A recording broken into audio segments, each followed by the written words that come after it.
dia, meninos e meninas. Estamos na última aula, finalmente, aula 5, aspectos gramaticais e ABNT. Vamos encerrar o curso. Finalmente, vou falar de algumas coisas e espero não decepcioná-los. Crase. Eu vou começar com os dois pés no peito mesmo. O que é crase? É a união de duas vogais em apenas um som. Qual que é a regra geral dela? É a preposição a, quando se encontra com o artigo feminino a, ou com a primeira sílaba dos pronomes demonstrativos aquele, aquela e aquilo. Os exemplos das 4 regras mais comuns de crase, tá? Ele assistiu a novela, às vezes eu vou até o Rio, iremos às 2 horas, ele correu a moda de Bolt. É o seguinte, o primeiro exemplo é uma questão de regência verbal, tá? O que é regência verbal? Verbos, eles pedem alguma preposição para ter um significado. O verbo assistir é o mais clássico nesses exemplos, né? Porque todo mundo fala errado o verbo assistir, mas isso causa problema na escrita. Então, nós não assistimos o jogo de futebol, nós assistimos ao jogo de futebol. Por quê? Porque o verbo assistir, e aqui eu vou falar gramatiquês, ok? O verbo assistir, quando ele é verbo transitivo direto, ou seja, quando ele não tem uma preposição entre o verbo e seu complemento, ele tem o significado de ajudar, auxiliar, tá certo? Daí vem o substantivo assistência. Assistência tem relação com assistir, tá certo? Quando você tem a preposição a, ou seja, ele é um verbo transitivo indireto que tem a preposição entre o verbo e seu complemento, você acaba tendo o significado de telespectador, ou de espectador, ou de alguém que está observando a coisa. Então, para não ficar tão alienígena aquilo que eu falei, nessa frase, ele assistiu a novela. O nosso verbo é assistiu. Quando você tem o verbo aqui, para você saber o complemento dele, você pergunta para ele, assistiu o quê? Quem assiste alguma coisa ou alguém.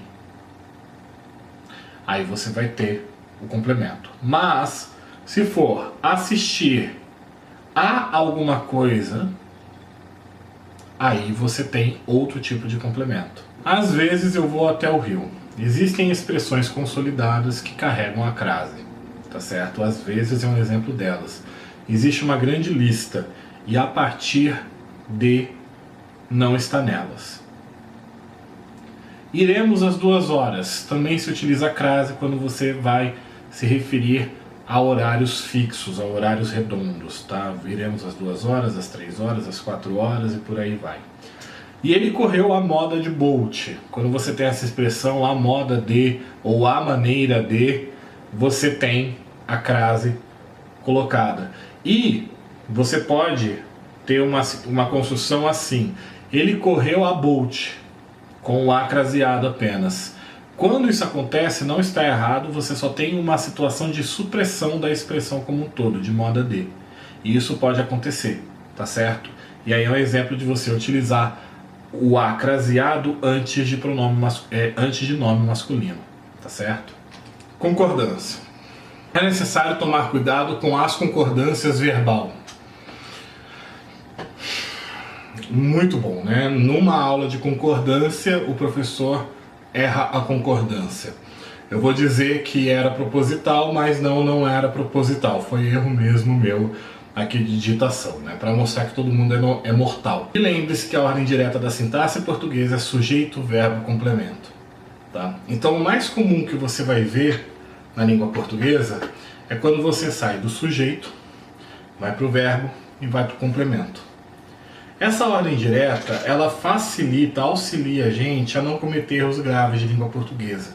Porque se você utiliza essa ordem direta, você praticamente não vai ter vírgula, tá certo? E se você não tem vírgula, você vai conseguir identificar com facilidade quem é o sujeito, quem é o verbo da oração e quais são os complementos dele. Um dos exemplos mais clássicos de como esse tipo de coisa prejudica o nosso entendimento, essa mistura, né, é o nosso hino nacional. Ouviram do Ipiranga as margens plácidas de um povo heróico brado retumbante.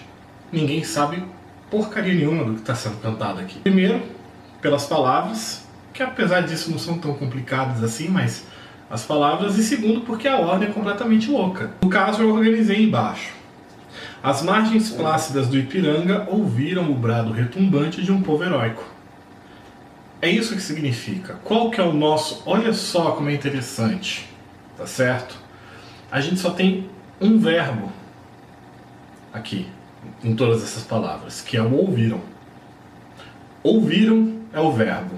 Então, como eu achei ouviram o verbo, você precisa achar quem está concordando com o verbo. O sujeito vai concordar com o verbo, porque o sujeito conjuga o verbo. Bom, uma coisa muito interessante desse trecho é que existia uma discussão se o as margens plácidas na letra oficial do hino estava com crase ou não.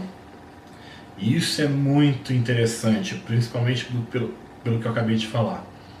Porque é o seguinte, se estivesse com uma crase aqui, nas margens plácidas, você teria uma alteração completa de sentido na frase. Porque no caso, aqui, quando você organiza a frase, quem ouviram? As margens plácidas. Se são margens de um rio. Qual rio? O Ipiranga. Então, as margens plácidas do Ipiranga é o meu sujeito, tá? Então, as margens plácidas do Ipiranga ouviram. Quem ouve, ouve alguma coisa de alguém. Ouviram o quê? O brado retumbante de um povo heróico. A crase, ela pode mudar completamente o sentido de enunciado e interferir, portanto, também na concordância. E para você facilitar, acertar na concordância, é bom você não fazer frases imensas. Frases gigantescas, frases que são labirínticas. É a maior armadilha para errar concordância e pontuação, tá certo? Quanto mais intercalados forem os períodos, maior será a necessidade de vírgulas e de verificar constantemente a concordância. É melhor você compactar o texto em diversas frases pontuadas com facilidade do que apenas um período labiríntico e imenso com vírgula para todo lado, que ninguém entende. Divida as ideias em frases menores e as sequencie. Divida as ideias em frases menores e as sequencie. Essa é a importância de você revisar seu texto, tá certo? Está errado aqui a minha concordância. Segundo erro de concordância. Você não está aqui para encantar, está para comunicar. Essa questão de fazer inversão sintática que a gente viu ali no hino nacional, essa questão de você intercalar vários períodos, tá certo? Também é uma relação de encantamento da coisa. Inclusive são várias, tudo isso daqui que eu estou falando são técnicas literárias, né? E a gente tem esse costume de querer escrever bonito. É uma coisa que eu falei lá na primeira aula. Não é para escrever bonito, não é para encantar ninguém. É para comunicar, só. É isso que a gente precisa fazer, passar conhecimento adiante. Não precisa ser um grande texto, basta ser um texto. Um texto direto, que faça sentido, que esteja bem escrito e que você consiga aprender as ideias da melhor forma possível. A gente não fica irritado, vocês não ficam irritados quando vocês trombam com um texto que vocês acreditam que ele é desnecessariamente prepotente, arrogante, cheio de todo tipo de armadilha gramatical e semântica que você não entende bulhufas do negócio? Então, por que você vai repetir o mesmo erro do que eles? Ah, mas eles sempre escrevem assim e tal, tudo mais. Mas isso é um problema deles, não é um problema seu. É um problema deles. Que eles escrevam assim, que eles continuem sendo incompreendidos, não é espaço para isso. Aqui, na ciência, o espaço é da modéstia. O espaço é de você entender que você não precisa fazer muita coisa a não ser comunicar aquilo que você tem feito, comunicar o seu conhecimento. E para isso você precisa ser o mais direto, o mais certeiro possível. Pontuação, gente. A maior parte dos erros são de vírgula. As pessoas não têm problema em usar ponto, as pessoas não têm problema em usar... Bom, ponto e vírgula tem problemas, né? Mas as pessoas não costumam ter problemas em usar ponto, usar dois pontos e coisas assim. Então, regras gerais de vírgula, principais regras de vírgula, para vocês não errarem mais. Essa daqui todo mundo acerta, geralmente, né? Separar elementos enumerados e ou coordenados. Isso vale também para orações coordenadas e orações enumeradas, tá? Ele tem uma lhama, um elefante e dois saguis. Uma coisa importante. Se você coloca vírgula antes de e, dependendo do contexto, esse e ele passa a ter valor adversativo e não aditivo. Tá? Então, enquanto que no inglês é muito comum você ter uma vírgula antes de um e, em português não, principalmente nesse tipo de enumeração. Se você está enumerando, se você está colocando coordenação, você vai substituir a vírgula por um e. Ah, mas eu podia manter outra vírgula aqui no lugar desse e? Poderia. Isolar o aposto. Aposto é uma explicação, basicamente, né, de um termo que veio antes. Então aqui, Ana Coluto, a lhama cantora, visita o Brasil esta terça. Tá? A lhama cantora está explicando o termo Ana Coluto, está dizendo quem era Ana Coluto. Isso daqui também ela poderia ser uma oração positiva, que também teria que estar entre vírgulas, ou então uma adjetiva explicativa, né? Dependendo do contexto, dependendo de como é colocado, mas seriam orações que também estariam aqui entre vírgulas. Exemplo, usando o exemplo da Ana Coluto. Ana Coluto, a lhama que cuspiu na cara do presidente de Honduras no último final de semana, vírgula, visita o Brasil esta terça. Também serve para isolar expressões explicativas. Ou seja, é um exemplo, o guspe de Coluto alcançou a velocidade de um celta, ou seja, 80 km por hora. E também serve para isolar o adjunto adverbial grande ou para ênfase. Sim, você pode usar a vírgula para dar ênfase no adjunto adverbial. E o que é um adjunto adverbial grande? Essa é a parte que a gramática ela te odeia. Tá? A gramática, na verdade, odeia todo mundo. A gramática não tem amigos. Aliás, assim como a BNT. Eles não têm amigos. Né? E no caso da gramática, adjunto adverbial grande, vai ser coisas desse tipo, na última quinta-feira. Ou então, que tem vários termos. Ao mesmo tempo que, anticonstitucionalissimamente, talvez não possa ser considerado um adjunto adverbial grande, porque é uma palavra só. Ainda que ela seja imensa, inclusive maior do que todas essas aqui juntas. Então, é uma questão mais de vontade. Porque você também pode dar ênfase para isso. Então, se você escrever hoje, Ana se reencontrou com Boris, o elefante russo. Aqui, novamente, eu estou utilizando uma explicação. Ainda na pontuação, onde a gente não usa vírgula de jeito nenhum. Separar sujeito de verbo. Ana Coluto seguiu para a casa de Paulo e Paulada, a dupla de saguis. Novamente, aqui eu estou explicando, né, o termo anterior, os termos anteriores, né, Paulo e Paulada. E aqui no caso, qual seria o meu erro? Se eu colocasse vírgula entre Coluto e seguiu. E isso daqui é uma coisa muito comum, tá? Pode parecer que não, mas é muito comum. Ah, mas no exemplo anterior você colocou uma vírgula depois de Ana, separando ela do verbo. Então, eu não estava separando o sujeito do verbo ali no caso. Eu estava colocando um aposto no lugar. Se eu estou colocando um aposto, estou explicando o termo anterior, então não estou separando o verbo do sujeito por vírgulas, tá certo? Você pode fazer isso se você estiver deslocando alguma coisa de lugar. Um adjunto adverbial, por exemplo, ele pode vir entre o verbo e o sujeito. Exemplo, Ana Coluto, vírgula, rapidamente, vírgula, seguiu para a casa de Paulo e Paulada.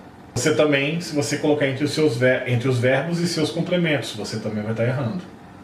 Ponto e vírgula é muito bom ser utilizado quando precisa enumerar diversas orações coordenadas muito extensas. Exemplo aqui. A vida dos seres humanos é composta de, terrores noturnos causados por traumas passados, terrores diurnos causados por traumas presentes, por traumas prestes a acontecerem, e terrores culinários causados pela pressão na fila do buffet. Isso daqui é interessante também, porque o ponto e vírgula ele é muito mal utilizado entre a gente. Muitas pessoas preferem utilizar a vírgula, e não é uma boa ideia você colocar várias vírgulas aqui, porque você vai se perder, tá certo? É melhor você utilizar o ponto e vírgula, que age como intermediário entre a vírgula e entre o ponto. É quando você quer mostrar que você tem uma frase, mas que você está citando várias. Existem outras situações também que se utiliza o ponto e vírgula, mas para ficar no básico, para fazer o básico, utilize desse jeito. Já é o suficiente para você melhorar o seu texto, e principalmente a compreensão do seu texto. Colocação pronominal. Existem 3 tipos: a próclise antes do verbo, mesóclise no meio do verbo e ênclise depois do verbo. Mesóclise só tem praticamente uma, que é você colocar o pronome átono no meio do verbo quando ele começa uma oração e está no futuro. O tempo acadêmico, o tempo verbal acadêmico, é o presente, o indicativo do presente, quando muito alguma coisa do passado, pretérito imperfeito e por aí vai. A próclise é onde geralmente todo mundo coloca o pronome, A gente sempre coloca, a gente tem costume na fala de colocar o pronome antes do verbo. Então eu estou assumindo que a gente colocar o pronome antes do verbo é o nosso estado natural das coisas. Então se um é completamente raro e o outro é o estado natural das coisas, sobre o quê? As regras daquele que muda um pouquinho as coisinhas, que é a ênclise. São quando você tem uma oração começada por verbo. Trata-se de um assunto importante, não é se trata de um assunto importante, é trata-se de um assunto importante. O infinitivo impessoal, prometo entregar-te. Perceba que daqui não há no começo da oração. Gerúndio, estavam castigando-lhe sem motivo. Sim, não é estavam lhe castigando, tá? Estavam castigando-lhe sem motivo. Mas e no gerundismo? A gente utiliza? Não utilize, você não utiliza nem gerundismo e fica quieto, não mencione mais esse negócio. E depois de vírgula, quando estiver na Bolívia, dirija-se até La Paz. Porque aqui é como se você estivesse começando uma oração. Questões de ortografia. Gente, dicionário. Confiram no dicionário que vocês estão escrevendo. Não é rúbrica e não é recorde. É rubrica e recorde. As duas são paroxítonas e não tem acento. Não é gratuito nem intuito. É gratuito e intuito. São 2 ditongos. Muita gente erra nisso daqui na fala e na hora de escrever mete o acento no i. Porque existe essa regra de que o i, olha que regra específica, o i, quando ele forma o hiato com uma vogal anterior, ele precisa ser acentuado. Nossa, que regra específica, eu nunca vi uma palavra que faz isso na minha vida. Viu sim, saída. É um i que ficou sozinho, ele é acentuado porque ele formou um hiato com a vogal anterior. Seria o caso de gratuito e intuito, se fosse assim que se falasse. Mas não é o caso, é gratuito e intuito. Tá certo? São 2 ditongos. Falando em ditongos, uma que muita gente erra. Os ditongos abertos, el, ei e oi, que são esses que você abre a boca, por isso tem o nome abertos. Eles não são acentuados quando paroxítonos, só oxítonos. Sim, antigamente, boia, estreia, heróico, ideia, eram todos com acento. Hoje em dia não é mais, eles perderam. Entretanto, céu, chapéu, troféu, coronéis mantêm o acento. Então, eles resolveram criar uma exceção da exceção, para facilitar a nossa vida. Eu falo para você que gramática nos odeia, até nas regras simples ela nos odeia. E apenas um acento permitido por palavra em português. Você nunca vai ter uma palavra em português com 2 acentos, tá? Nunca. um acento agudo e um circunflexo? Não, se isso acontecer não é português, não é em português a palavra. Mas é uma coisa que é importante lembrar, que o til não é acento. A gente acha que o til é acento, mas ele não é. É um dígrafo, se eu não me engano, tá? Mas por que eu estou falando isso? Porque muita gente, por achar que o til é um acento e ele vem obrigatório em coisas como ão e an, palavras como órfão a pessoa não acentua. E o pior, existe uma regra grande de acentuação, que é a regra de todas as paroxítonas terminadas em L-I-N-U-R, X, AN e ão são acentuadas. Na verdade, a questão de estilo é adequação vocabular. Você precisa tomar cuidado com o seu vocabulário na hora que você está escrevendo academicamente, certo? A forma é a norma padrão da língua portuguesa para justamente permitir o maior alcance da informação passada, sem gírias, regionalismos e expressões idiomáticas que poucos conhecem. Sim, você não vai falar como você fala com teus brother na hora que você está escrevendo seu texto. Você pode até se pautar na forma simplista de você explicar o conceito para que eles entendam e aí se inspirar nisso para escrever seu texto, mas você precisa utilizar a norma padrão da língua portuguesa para você atingir o maior número de pessoas. Ah, mas eu não tenho que ser simples e tudo mais? Sim, tem que ser simples, mas o seu público-alvo não é a galera do rolê, o seu público-alvo é a comunidade científica. A não ser que a sua comunidade científica inteira seja a galera do seu rolê, não faz sentido você utilizar esse tipo de coisa. Então, é importante. Se você não utiliza o vocabulário, então, para isso, você precisa se adequar no léxico. Você não precisa ficar muito preocupado de que, mas será que eles vão entender essa palavra? Então, não, eles têm que ir atrás de entender. Porque você está pressupondo que eles acreditam, que eles entendem aquilo. Tá certo? Então eles precisam se inteirar desse assunto. Você não precisa esmiuçar tudo isso, porque o seu público-alvo, em teoria, não é ignorante. E indo para a BNT, nós temos a questão das citações, tá? Que foi uma coisa que bastante gente perguntou. Primeira coisa de tudo é que você não tem que apenas citar, você precisa analisar a sua citação. Ela serve para que você tenha a base para desenvolver um raciocínio, não para o autor falar por você. Tá certo? Então você precisa desenvolver a sua citação. Não fique esperando que a sua citação seja apenas a única coisa necessária para você exprimir aquela ideia. Você precisa fazer uma análise também. E do mesmo jeito, evite citações muito longas. A impressão que passa é de preenchimento de espaço ou de que novamente o autor fala por você. É mais interessante fazer paráfrase nesses casos. Quando você tem aquela citação de mais de 3 linhas, você tem que deslocar ela do texto, colocar no tamanho 10 e tudo mais, e ela ocupa um espaço grande, né?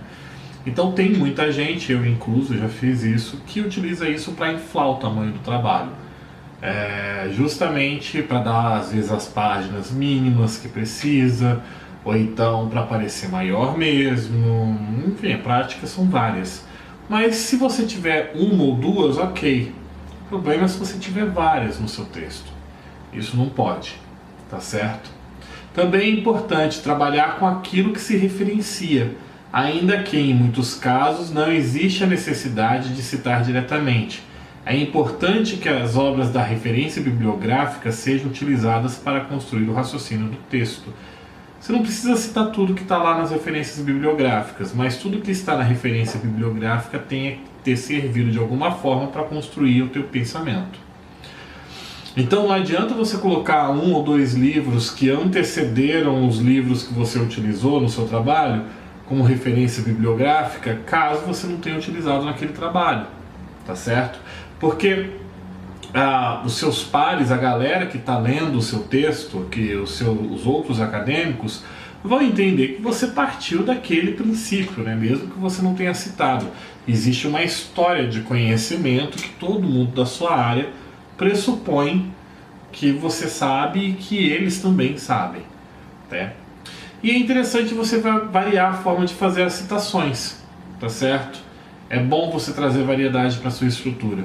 Aqui tem as coisas da BNT, tá, propriamente ditas, algumas questões formais, poucas que eu trouxe, porque não é um curso sobre isso, né? Eu estou mencionando as coisas mais básicas justamente porque as coisas mais específicas depende de trabalho para trabalho, tá? E de citação para citação, de referência bibliográfica para referência bibliográfica. Então olha só, uma coisa que é importante: as decisões de quais normas da ABNT serão seguidas é feita pelas universidades, publicações e professores, mas as práticas mais comuns envolvem, que é o espaçamento entre linhas de 1,5, a formatação é em 12, Times New Roman ou Arial, preto, em notas de rodapé, citações com mais de 3 linhas, legendas e tabelas, o tamanho da letra deve ser 10. Tudo sempre tem que ser justificado, tá? Isso daqui é tudo no Word. Margens: direita e inferior 2, esquerda superior 3. Então 3, 3, 2, 2, 2, 2, 3, 3. Então é difícil de errar. As citações diretas precisam vir entre aspas e referenciar o dono da citação. Citações indiretas precisam ser apenas referenciadas. Tanto na citação direta quanto na indireta, elas podem ser escritas da seguinte forma: a vida é uma caixinha de surpresas. Beltrano, 1956, página 255. E segundo fulano Beltrano, 1956, página 255, a vida é vista como um recipiente com surpresas. O primeiro é uma citação direta, o segundo seria uma paráfrase. Você pode trabalhar das duas formas, tá? Você não precisa citar apenas do primeiro jeito, que é o mais comum, você pode também citar da segunda forma. Você também às vezes pode citar apenas com o ano do texto. Enfim, você tem uma variedade grande de possibilidades para você mexer nas citações. Não utilizem a PUD, é feio. Não é errado, só é feio. É tipo usar pochete. É feio, não é errado, é feio. É melhor não usar. Ah, mas eu pendurei aqui no meu pescoço que não sei o que. Não usa. É pochete, gente. Citação em língua estrangeira é uma questão de estilo e bom senso. Tá? Não tem uma obrigatoriedade para tradução, tá certo? Só tem uma questão de que você tem que partir do princípio que é o seguinte: o seu público-alvo ele tem a obrigatoriedade de saber inglês? Se você imagina que sim, então você não traduz. Se você imagina que não, então você traduz. E se você vai traduzir ou não, colocando qual que vai ter o corpo do texto, aí é uma opção sua. Você pode colocar o texto em inglês no corpo do texto, você pode colocar o texto em português, é uma questão de estilo, ou então do que a tua universidade exigir, tá certo? Algumas universidades podem exigir coisas diferentes, como eu sempre disse. E nunca esquecer de colocar a data de acesso em links da internet. Vocês ficariam surpresos com o tanto de gente que esquece de colocar a data que acessou determinada coisa. Bom, gente, agora eu vou fazer a análise dos textos que me enviaram, tá certo? Não foram muitos, mas os que me enviaram já foram suficientes para eu exemplificar praticamente tudo. O que é triste, porque eu peguei muito a esmo as coisas aqui, que vocês precisam buscar revisores ou então vocês mesmos revisarem os trabalhos de vocês. Alguns em maior ou menor grau, tá? Mas eu peguei muito aleatoriamente os erros e não foi difícil encontrar erros. Sim, é verdade, a gente sempre encontra, mas tem uns erros aqui muito graves. Por muito tempo utilizou-se a avaliação como uma forma de punir os alunos que eram tidos como maus alunos. Hoje em dia, as discussões sobre avaliação têm sido voltadas para que o processo avaliativo sirva de instrumento para que o professor analise os conteúdos aplicados, o plano de trabalho aplicado e a aprendizagem dos alunos. Gramaticalmente falando,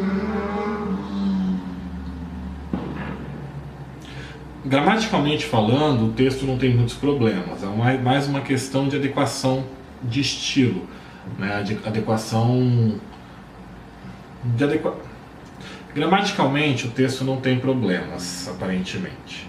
Pelo menos esse trecho que eu peguei. Gramaticalmente está tudo correto. O maior problema é a adequação vocabular, a adequação de estilo mesmo. Precisa passar um pente mais fino. Olha só. Por muito tempo utilizou-se a avaliação como uma forma de punir os alunos considerados ruins. Você não precisa falar uma forma de punir os alunos que eram tidos como maus alunos. Não. Uma forma de punir os alunos considerados ruins. Você já está adjetivando. Você não precisa utilizar alunos muito próximos um do outro. Tá certo? Hoje em dia, as discussões sobre avaliação são voltadas para que esse processo sirva de instrumento de análise docente sobre os conteúdos e plano de trabalho aplicados e a aprendizagem dos alunos. Quais foram as alterações que eu fiz aqui? Essa questão de as discussões sobre avaliação têm sido voltadas para que o processo avaliativo. Você não precisa utilizar avaliação e avaliativo próximos desse jeito. Eu mudei o avaliativo por um esse, para que esse processo sirva. Esse processo qual? O avaliativo, porque a gente está tendo discussões sobre avaliação. O contexto já me dá qual processo que eu estou dizendo, tá? Que eu estou me se referindo. Sirva de instrumento de análise docente. Aí eu resolvi modificar professor, porque estava estranho, uma linguagem um pouco mais técnica, tá certo? Sirva de instrumento de análise docente sobre os conteúdos e plano de trabalho aplicados e a aprendizagem dos alunos. Aqui mantendo não coloquei no plural, plano de trabalho, mas aplicados está no plural, porque aplicados ele serve tanto de adjetivo para plano de trabalho, quanto para conteúdos, tá? Ao invés de eu repetir, o professor analisa os conteúdos aplicados, o plano de trabalho aplicado, eu faço essa correção e coloco aplicados se referindo tanto a plano de trabalho quanto para conteúdos. E a aprendizagem dos alunos no final, fechando o texto, tá? Então percebam que esse tipo de texto aqui é mais uma questão de adequação vocabular, estilística, que não tem tanta coisa para se mexer assim. Mas o pouco que se mexe já é o suficiente para o texto ter uma nova cara, ter uma nova forma, ter um novo gás. Essa daqui tem algumas coisas que são complicadas, tá? Como vocês podem ver, não tem uma proposta. Isso daqui, à minha esquerda, à esquerda de vocês, vocês estão vendo um print das referências do trabalho da pessoa, e aquilo ali é o texto, o primeiro parágrafo da introdução dela, tá? Da pessoa em questão. O presente artigo tem como objetivo analisar as concepções de avaliação existentes no âmbito escolar. Ok, tudo certo até aí, mas eu acho desnecessário utilizar o presente artigo. Este trabalho, é pomposo demais o presente artigo. E é desnecessário também, você está colocando mais palavras do que não precisa, está gastando caracteres. Parece que é encheção de linguiça, tá? E às vezes é mesmo encheção de linguiça, tá certo? Às vezes também é uma encheção de linguiça que você acredita que é o correto a ser feito, porque você sempre viu sendo feito desse jeito. Não precisa. A pesquisa foi realizada baseando-se na leitura do PPP de uma escola da rede pública do município de Fortaleza e na Lei de Diretrizes e Bases da Educação Brasileira. Daí não tem muito problema, não tem problema na verdade, bem como na pesquisa bibliográfica de artigos de diversos autores que discorrem sobre avaliação. E aqui que está o meu problema, tá? Você não pode dizer na sua introdução que você vai trabalhar com uma pesquisa bibliográfica de diversos autores se as tuas referências bibliográficas sejam apenas essas. Está aqui a LDB, está o Casimiro de Medeiros Campos e está o PPP da escola de Fortaleza como referência bibliográfica, mas nada aparece. Isso daqui é um exemplo de talvez uma pessoa que escreveu a introdução antes de fazer todo o restante do texto. Ou então fez a introdução com uma esperança de que ela fosse trabalhar com mais coisas, mas não tá. Isso já é o suficiente para você acabar ferrando com a sua argumentação do artigo, tá? Porque você está prometendo um monte de coisa que você não cumpre. Ah, mas no texto você não leu o texto inteiro, lá eu faço as abordagens e tal. Bom, então você tem um outro problema, que é que as suas referências bibliográficas não estão em acordo com aquilo que você utilizou no seu texto. Se você citou no seu texto, você precisa colocar de referência bibliográfica, tá certo? Se você promete diversos autores, você precisa colocar diversos autores. Não tem como saída, não tem saída disso, tá? Esse daqui, eu não sei se vocês vão conseguir ver direito. Eu não ia falar, eu não estou falando aqui de língua estrangeira, tá? Esse daqui é um trabalho que tem muitos problemas. Muitos problemas. O próximo slide também é sobre ele. Eu recomendo a pessoa que escreveu esse trabalho a revisar completamente, e do ponto de vista mais básico. Tá? Pelo que eu li do texto, não é um texto que está bem feito. Isso daqui é um problema. Por quê? Porque isso daqui é tradução de Google. É Google Translator. Tá? Como que eu sei que é Google Translator? Eu sou um especialista em tradução e essas coisas todas e tal, e eu consigo bater o olho e perceber a estrutura? Não. Na verdade, se vocês repararem, dá para ver o contraste de cor de fundo, de quando você copia e cola um texto do Google Translator no Word e você não muda o fundo ali. Vocês conseguem perceber, fica nítido aí na tela de vocês, que o fundo do meu slide é branco e do trabalho dela é branco em termos gerais, mas é um pouco cinzinha ali na parte em inglês. Eu espero que vocês estejam conseguindo ver. Mas se vocês não estão conseguindo ver isso daí, eu garanto para vocês que tem isso daí e que é sim uma tradução de Google Translator, tá? O que pode ser um problema para você, tá certo? Não utilize tradução de Google Translator.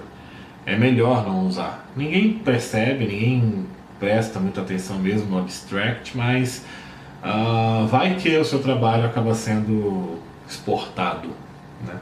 Nunca se sabe. Mas tenha cuidado com esse tipo de formatação. É um erro básico de formatação, porque a pessoa formatou todo o restante, tá? Tá em Times 12, tá com e-mail e tudo mais, só que ela não formatou o fundo. E o fundo faz parte da formatação, tá certo? Aqui, eu acho que o trabalho inteiro das aulas todas talvez o que mais teve problema, tá? Eu vou ler a versão da pessoa e vou falar quais são os problemas. Durante anos aprendemos na escola que o Brasil foi descoberto por Pedro Álvares Cabral. Álvares já está sem o acento do nome, o que é um problema, porque costuma ter o acento, né?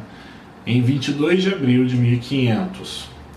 Ao chegar, deparou-se com uma comunidade indígena. Eles cultivavam a terra para o próprio consumo, produziam suas ferramentas e artesanatos, além de viverem da caça e da pesca. Bom, aqui tem um erro de ideia, basicamente. Eles cultivavam a terra para o próprio consumo. Então, por que eles viviam da caça e da pesca? Quando você diz que alguém vive da caça e da pesca, pressupõe que aquilo é a principal e talvez a única fonte de comida ou de vida daquela pessoa. Então, ficaria melhor se você adaptar a caça e a pesca para colocar como alguma coisa próxima, né? Por exemplo, eles cultivavam a terra além de caçar e pescar. Por exemplo, pode colocar ali no meio.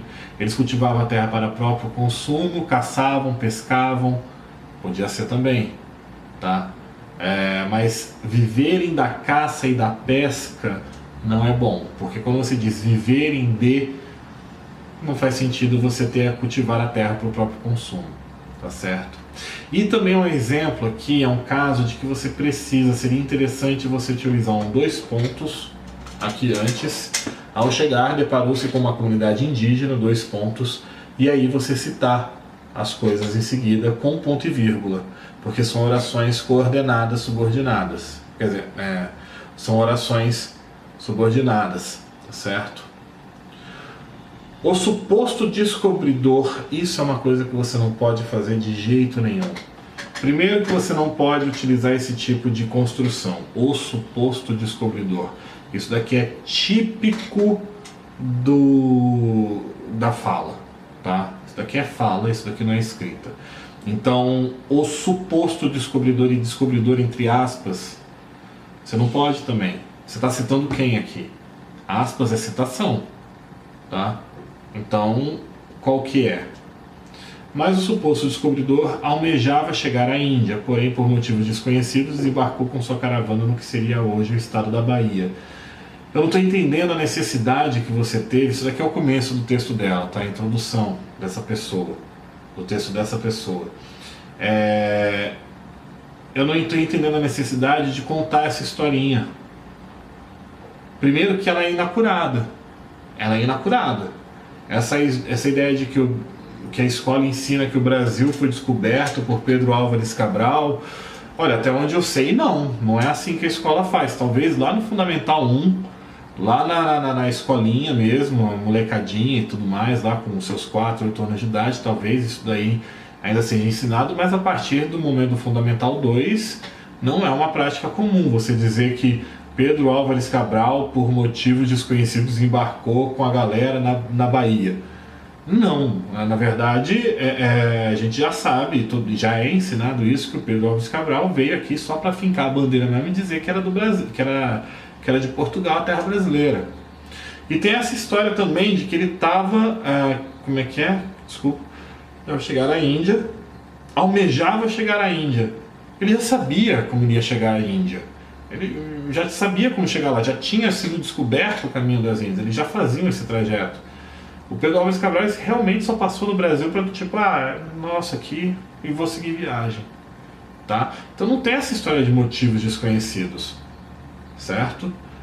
Vendo aquelas pessoas diferentes, exóticas, pleonasmo, tá? Típico da narração. Você colocar 2 adjetivos seguidos assim, com um significado semelhante, típico da narração. Escolhe um deles. Chamou-as de índios, pois Pedro Álvares Cabral, aqui tem um problema grave de pontuação, tá? Pois Pedro Álvares Cabral, a princípio, acreditava ter desembarcado na Índia como era a sua intenção. Não!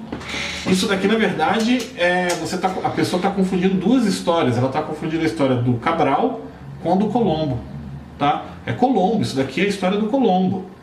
O cara que desembarca nas Américas e acha que chegou nas Índias e tal, é o Colombo. Tá? Isso eu tenho certeza. Então você precisa rever. Isso daqui que você está escrevendo está fundamentalmente errado, tá? Você precisa rever as suas referências bibliográficas, você precisa rever de onde você está tirando essas informações, conversar novamente com o seu orientador, enfim, tem que ir atrás disso, porque tem coisas fundamentalmente erradas, que eu, que não sou da área, sei que está errado, tá? Anos mais tarde, houve a chegada de espanhóis e europeus àquelas terras e sabedores dos recursos encontrados ali. Tá confuso. Anos mais tarde, houve a chegada de espanhóis e europeus. Os espanhóis vieram da África. Eu achava que eles eram europeus também. É mais ou menos que nem aquela notícia que o povo faz piada bastante. Carro capota com 4 crianças, com 4 pessoas e uma gorda. Tipo, quer dizer então que os espanhóis não são europeus. Porque isso é um tipo de coisa que você tem que tomar cuidado na hora que você está construindo o seu texto. Porque na hora que você escreve, teve a chegada dos espanhóis e dos europeus. Você não está parando para pensar que quando você escreve espanhóis e europeus, você está pressupondo que os espanhóis não são europeus, porque você teve que diferenciar. É diferente de escrever a chegada de espanhóis e outros europeus. Aí você está incluindo e está utilizando os espanhóis como ênfase, tá? Europeus, aquelas terras, esse aquela seria crase, né? Porque quem chega a algum lugar, né? Então, que nem eu falei mais cedo, chega a algum lugar, a regência... Como eu falei mais cedo, quem chega a algum lugar, a regência do verbo pede a preposição a, então é um verbo transitivo direto, que você vai utilizar, indireto, quer dizer, e você vai juntar com o a de aquelas, ficando com o crase no aquelas. Europeus aquelas terras e sabedores dos recursos encontrados ali. Quem são esses caras? Quem são sabedores dos recursos encontrados ali? Quem é essa galera? Não faz sentido. Juntamente com os portugueses, teve início a dominação, a escravidão e a subtração dos seus bens, que nada mais eram do que a sua terra, sua identidade, sua cultura, suas crenças, que foram dizimadas em nome de uma suposta evolução espiritual e adequação dos recursos naturais, pois, segundo os denominados descobridores, os índios eram uma civilização muito atrasada e que por isso não saberiam gerir esses recursos naturais, devendo ser catequizados, dirigidos e orientados por eles. Moça, pontue. Isso aqui é um exemplo daquilo que eu falei mais cedo. Não faça período longo. Você erra a pontuação total. Olha só, começou ali em anos mais tarde e depois vai terminar em eles. Tem essa aspas... Ah, não, essa aspas é minha, eu coloquei, desculpa. Essa aspas depois de eles é porque é o texto da pessoa, né? Mas olha só, anos mais tarde houve a chegada de espanhóis e europeus àquelas terras e sabedores dos recursos encontrados ali, juntamente com os portugueses, teve início a dominação, escravidão e a subtração dos seus bens. O que eu acho que a pessoa tentou escrever, eu corrigi ali embaixo. Anos mais tarde, houve a chegada de espanhóis àquelas terras e, juntamente com os portugueses, iniciaram a escravidão e dominação dos nativos, suprimindo ou subtraindo suas terras, identidades e culturas. Aí eu pontuei, parei a ideia, tá certo? Vou dar prosseguimento a outra coisa. Suas crenças foram dizimadas em nome de uma suposta evolução espiritual. Não sei se cabe esse suposta aqui, mas eu tive que manter, eu mantive para tentar manter o mais próximo possível do original, tá? E adequação dos recursos naturais, pois, segundo os europeus, os índios eram uma civilização primitiva e por isso não saberiam gerir os recursos, devendo ser catequizados e orientados por eles. Dirigidos e orientados é a mesma coisa, é outro caso de pleonasmo, então elimina um. E depois eu coloquei os europeus ali mais na frente para retomar os termos portugueses e espanhóis, para não ter que repetir e dando a informação que são europeus, tá certo? Para tentar manter o que estava ali. Então esse daqui é um trabalho de revisão que eu fiz, mas tentando me manter fiel à ideia original do negócio, mas eu acho que está tudo errado. Isso daqui não deveria nem existir, esse parágrafo dela. Não tem como, sabe? É muito mal feito, é muito mal escrito, tá certo? Bom, isso daqui é de outro trabalho. Ah não, desculpa. Isso daqui é do mesmo trabalho. É do mesmo trabalho. Bom, perdão, mas é o trabalho que tinha mais problemas mesmo. Isso daqui é da conclusão da mesma pessoa, dos dois últimos slides. E cara, olha só. Diante disso, podemos perceber que o distanciamento, a omissão e a negligência do poder público referente às necessidades e direitos civis dos indígenas ainda está distante de uma concretização efetiva, de forma a olhar, acolher e oportunizar condições a este grupo de brasileiros. Gente, diante de... Bom, negligência, né? Negligência tem acento no E, porque é uma paroxítona terminada em ditongo, tá? Então toda paroxítona terminada em ditongo tem acento. O acento é circunflexo no caso, por negligência. Não é negligência, é negligência, fechando. E olha que estranho, do jeito que a pessoa construiu, e com certeza não é o que ela está querendo dizer, ela construiu que o distanciamento, a omissão e a negligência do poder público referente às necessidades dos direitos civis dos índios ainda está distante de uma concretização efetiva. Ou seja, que bom. Que bom. Porque o que a pessoa escreveu aqui está dizendo que eles ficarem distanciados omissos e negligentes, não está acontecendo, está longe, está distante de concretizar essa questão. Então, muito bom. Só que claro que não era isso que a pessoa estava querendo dizer, né? Eu li o restante da conclusão justamente para ter certeza disso. Por isso que eu corrigi do jeito que eu corrigi. Diante disso, é possível perceber a negligência do poder público em relação às necessidades e direitos civis dos indígenas. Aqui você pode colocar tanto um ponto quanto uma vírgula, tá? Eu optei pelo ponto, mas poderia ser uma vírgula, visto que ainda não os acolheram e oportunizaram condições para essa parcela da população. É mais claro, tá? Pelo menos a ideia está sendo passada, ok? Então, para a pessoa dona desse trabalho aqui, dá uma revisada boa nele, tá? Dá uma revisada boa nele. Espero que você não tenha mandado esse trabalho para lugar nenhum ainda, tá certo? E eu não sei onde está o seu orientador. Converse com o seu orientador, não sei o que o seu orientador está fazendo contigo, não, tá? Porque, olha, de verdade, né, era para ele ter feito o trabalho dele, te orientar. Mas parece que ele está te desorientando. Esse daqui é interessante, porque traz um problema de congruência, tá? São dois prints. Este presente trabalho, de novo, a mesma coisa, já falei desse negócio. Este trabalho, gente, não precisa este presente trabalho. Porque quando você escreve este presente trabalho, parece que está partindo do pressuposto que você poderia ter um este passado trabalho e este futuro trabalho, sabe? Então não, é este trabalho, já está falando dele, não precisa fazer este presente trabalho. O este já está dizendo que é esse que está presente, está próximo. Tá? É a função desse pronome, inclusive demonstrativo. Este presente trabalho discute a elaboração da Base Nacional Comum Curricular e seus anseios para o componente língua portuguesa, visando o princípio de diversidade num país amplo. A proposta da discussão é enfatizar a educação como meio transformador da sociedade, desejando influenciar as práticas docente e valorizando os profissionais da área.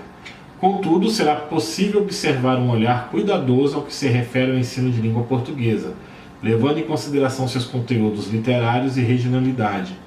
O documento busca rememorar a origem dos parâmetros curriculares e sua importante trajetória no auxílio de lei de diretrizes e bases. Eu não entendi, de verdade, a parte do contudo, será possível observar um olhar cuidadoso. Essa coisa é uma construção estranha também. Será possível observar um olhar. Tá? É melhor você utilizar será possível perceber um olhar cuidadoso ao que se refere ao ensino de língua portuguesa. Mas esse olhar cuidadoso é de quem? Eu não estou entendendo de quem que é esse olhar cuidadoso. Esse olhar cuidadoso é seu, da pessoa que escreveu o trabalho, ou esse olhar cuidadoso é do povo que está fazendo a BNCC? Ficou ambíguo isso daqui. E essa ambiguidade, ela é complicada, porque ela me leva a pensar que você está elogiando a galera que fez o BNCC. Depois você escreve, de modo geral, o que se apresenta é a interação verbal praticada no mundo e a influência sofrida pela ação da linguagem, tomando consciência das variações linguísticas. A nossa língua portuguesa constitui-se de forma diferenciada no que se refere à cultura, estabelecendo um processo enunciativo na perspectiva gramatical e torna-se latente no ensino de língua e seus códigos. Isso daqui é a introdução, tá certo? E me parece que a pessoa não está falando mal da BNCC, eu não consegui identificar o problema, tá? Do que ela está apontando. Porque no final das contas, a conclusão é: a implementação da Base Nacional Comum Curricular provoca mudanças e alterações nos documentos educacionais já existentes. De forma, não é bom colocar essa aspas aí, tá? De forma aparentemente imposta, sem participação efetiva dos profissionais da área de educação, assume um princípio relativamente preocupante. Tá confuso também essa parte. De forma aparentemente imposta, sem participação efetiva dos profissionais da área de educação, assume um princípio relativamente preocupante. Então, se você está afirmando que não tem participação efetiva dos profissionais e que tem um princípio relativamente preocupante, Por que você escreveu de forma aparentemente imposta? Você está afirmando que foi imposto, tá? Não é aparente. E na verdade é até redundante você dizer de forma imposta e depois sem participação efetiva dos profissionais da área de educação. Seria melhor você imposto aos profissionais da área de educação, por exemplo. Assume um princípio relativamente preocupante. Não tem a menor necessidade desse aparentemente. Embaixo continua. Favorece a abordagem discursiva da linguagem e possibilita um trabalho diferenciado em sala de aula. Não considera a diversidade cultural brasileira numa total compreensão. O ensino de língua portuguesa no contexto educacional é de suma importância para reverter o quadro de insegurança na comunicação e interpretação dos alunos, apontados pelos indicadores em nosso país. Contudo, partimos do pressuposto que a gramática é peça fundamental no sistema de estrutura. Tá. Ou seja, no final das contas, a gente está vendo pela conclusão da pessoa, a parte à direita está aqui faz parte da conclusão, que ela está descendo a lenha da BNCC. Só que no começo aqui estava parecendo que ia ser um trabalho de elogio à BNCC, inclusive eu assustei na hora que eu li. Me aliviei um pouco na hora que eu li a conclusão. Só que assim, o que me causa o problema aqui será possível observar um olhar cuidadoso ao que se refere ao ensino de língua portuguesa? Se esse olhar cuidadoso é o seu, levando em consideração os conteúdos literários e regionalidade e tudo mais, se o olhar é o seu, que está se baseando para dar uma olhada nessa coisa, então, beleza. Mas está ambíguo, porque parece que você está percebendo um olhar cuidadoso em relação ao ensino de língua. Eu resolvi dar uma conferida para ver se as minhas críticas estavam sendo pertinentes. Eu vou, na verdade, adicionar uma que eu não havia lembrado. O que está à esquerda de vocês não é a introdução do trabalho dela, é a apresentação. Eu desconheço essa questão da apresentação porque eu não acho nem um pouco necessário que você tenha o resumo, a apresentação e introdução. É o que tem o trabalho da pessoa em questão aqui. É muito redundante. A introdução é uma apresentação. A apresentação é uma introdução. Quando você apresenta, você introduz. Quando você introduz, você apresenta. Tá? Então, tem que verificar se realmente é desse jeito. Se está tendo essa exigência aí, sim. Na universidade da pessoa e na sua universidade, né? Você tem que ver aí se na sua universidade realmente você está fazendo isso daí, porque no final das contas é muito redundância, sabe? Não é nem um pouco necessário você apresentar e depois introduzir, tá certo? Ainda assim, assumindo que a apresentação faz parte de uma espécie de introdução, é uma introdução no caso, continua confuso aquele trecho ali. Tá? Isso daqui é um outro trabalho e tem um erro de formatação, né? Isso daqui é o resumo da pessoa e a pessoa entendeu que o resumo precisa colocar um resumo da introdução, um resumo do objetivo, um resumo da metodologia, um resumo não sei o que lá. A pessoa foi resumindo cada coisa. E não é assim, né? O resumo é para fazer um resumo do trabalho como um todo, sem setorizar desse jeito. Você não setoriza desse jeito. A não ser que a exigência da universidade tenha sido diferente.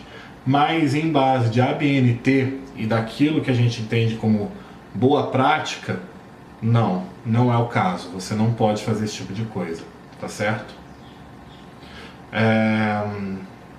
Em termos de texto, né?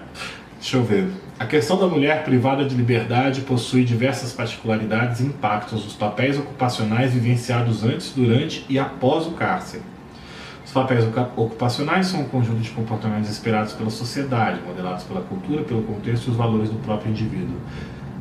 Esses papéis, por permearem valores e a moral e a estes papéis, vírgula, por permearem valores e a moral, vírgula. Olha, nossa, tá muito confuso esse trecho. Estes papéis, por permearem valores e a moral e a sociedade determinar à mulher funções específicas, podem limitar a vivência da mulher e a excluir socialmente e, consequentemente, desencadear problemas sociais significativos como crime. Tá muito mal construído isso daqui. Tá muito mal construído. Você tem que dar uma revisada forte nisso daqui, porque essas vírgulas, elas estão muito mal colocadas. Elas parece que foram colocadas aleatoriamente. Essa vírgula depois do E, com essa associedade até socialmente entre vírgulas, não faz o menor sentido. Tá? O começo da oração também não faz o menor sentido, do período também não faz o menor sentido. É até difícil entender o que foi realmente dito aqui, tá certo? Para você fazer uma correção, porque é basicamente uma reescrita aqui, né? Dentro de instituições prisionais, ocorrem mudanças nos papéis ocupacionais da mulher pela ruptura de relações, falta de estrutura institucional e de cuidado de saúde. O impacto direto na saúde mental dessas mulheres, pelo isolamento, faz com que estejam mais vulneráveis ao sofrimento psíquico, no que prejudica o desempenho ocupacional de suas atividades cotidianas, seus papéis sociais mesmo após a liberdade. Tá, é aquele trecho ali mesmo que está preocupante em termos de construção. E se tá esse trecho aí, nesse resumo aí, com esse tipo de problema, é bom dar uma olhada no restante do trabalho, porque você vai encontrar outros, principalmente de natureza de pontuação. Mas em termos gerais, a pessoa, tirando aquele trecho ali, ela não está ousando muito nas ordens, ela está utilizando bem a ordem direta para suprimir os erros de pontuação, principalmente de vírgula, tá? Mas sempre escapa. Esse daqui é o último, até porque o vídeo está ficando muito longo. Eu acho que é o maior de todos. Bom, esse daqui é o último que eu vou fazer dar uma esmiuçada. Ele tem alguns problemas, principalmente de natureza de citação. Na verdade, se eu bem me lembro, esse texto não está tão mal escrito, tá? Olha só. As organizações internacionais vêm contribuindo para o desenvolvimento nacional e internacional da educação de diversas formas. Esse é um tipo de construção com gerúndio que você pode fazer. Vem contribuindo. Está dizendo que é uma ação que está acontecendo neste momento, neste período. Tá certo? Então, as organizações internacionais vêm contribuindo para o desenvolvimento nacional e internacional da educação de diversas formas. De acordo com Shah Jahan, 2012, as instituições desempenham 3 principais papéis na globalização do ensino superior. 2 pontos. Possuem a função discursiva na definição de categorias, idiomas, significados e números usados para articulação e construção das políticas do ensino superior em vários contextos, ponto e vírgula, muito bem feito. Também agem como redes globais, patrocinando e construindo plataformas de aprendizagem, reunindo e espalhando as ideias políticas, realizando conexões entre diferentes partes interessadas, ponto e vírgula novamente, muito bem colocado, e desempenham a função de coordenação entre os membros, oferecendo vários recursos técnicos para garantir a implementação das políticas educacionais. Perfeito até aqui. Ótimo texto. Com isso, as organizações internacionais garantem a governança global, atuando como mecanismo de estabilização da anarquia no sistema internacional, promovendo com sua atuação, ótima utilização de pontuação, um aumento da confiança entre os estados. Aqui não tem essa vírgula antes desse E, tá? Tira essa vírgula. Único erro até o momento. E fortalecendo a cooperação nas relações internacionais. Agora sim vem um momento que eu acho que a pessoa tem que rever. Por 2 motivos. 2 motivos, tá? 2 motivos. Primeiro, você coloca 2 vezes o Luigi. Como expõe Luigi 2017. Ou você coloca no começo da citação ou no final da citação, tá? Não rola as duas. E outra, essa tua citação é de mais de 3 linhas, tá certo? Ah, mas só foi uma palavra, 2 palavras para outra linha. Mais de 3 linhas, tem que ser deslocado do texto, espaço 10 e tal, blá blá blá. É um saco, mas você tem que fazer isso. E também decidir como é que você vai fazer a citação, a referência no caso, né? Se você vai colocar a referência ali, que nem você colocou no começo, expõe Luigi, 2017, ou se Luigi, 2017, página 66. Ou outras formas também que você tem de fazer essa referência.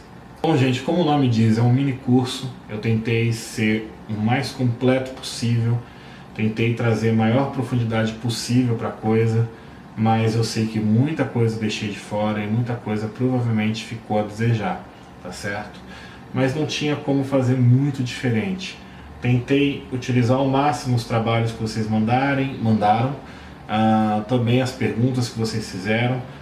Está aberto para perguntas também. O Pet deve ter falado para vocês já que assim que vocês terminarem de ver os 5 vídeos, mandem perguntas e coisas assim do tipo, que eu pretendo fazer um 6º vídeo daqui a algumas semanas, depois que eu receber tudo, tirando as principais dúvidas, se forem pertinentes a serem retiradas, a serem tiradas, né, essas dúvidas. E eu espero que vocês tenham gostado. Na verdade, eu espero que eu tenha contribuído de alguma forma, eu espero que eu tenha orientado de alguma forma, porque é muito fácil falar também na teoria tudo isso que eu estou dizendo, tá? Só porque eu sou um corretor e essas coisas todas, trabalho com isso há muito tempo, não me faz um as da escrita, tá? Eu tenho também as minhas dificuldades, eu tenho os meus problemas, eu tenho as minhas falhas de lógica, as minhas falhas de raciocínio, e essas coisas que eu estou tentando passar para vocês são coisas que eu encontro de tanto que eu corrijo o trabalho dos outros e tento corrigir no meu. E eu sei o quão difícil isso é. Não gostaria de... espero que eu não tenha ofendido ninguém. E principalmente eu espero que vocês tenham tirado proveito das coisas que eu falei aqui e dos exemplos que eu dei, tá certo? É isso, gente. Obrigado. Agradeço ao Pet pela oportunidade. Agradeço a Milena pelo convite. Enfim, agradeço demais, porque eu me diverti fazendo isso. O que me leva a ser uma pessoa bastante estranha, né? Quem se diverte fazendo um negócio desse, né? Ninguém se diverte fazendo isso. Mas sim, eu me diverti. Tá passando uma boa sensação agora que eu tô terminando esses vídeos finalmente, tá? Obrigado, gente, e mandem jobs. Boa tarde, espero que tenham aproveitado esse mini curso durante a semana.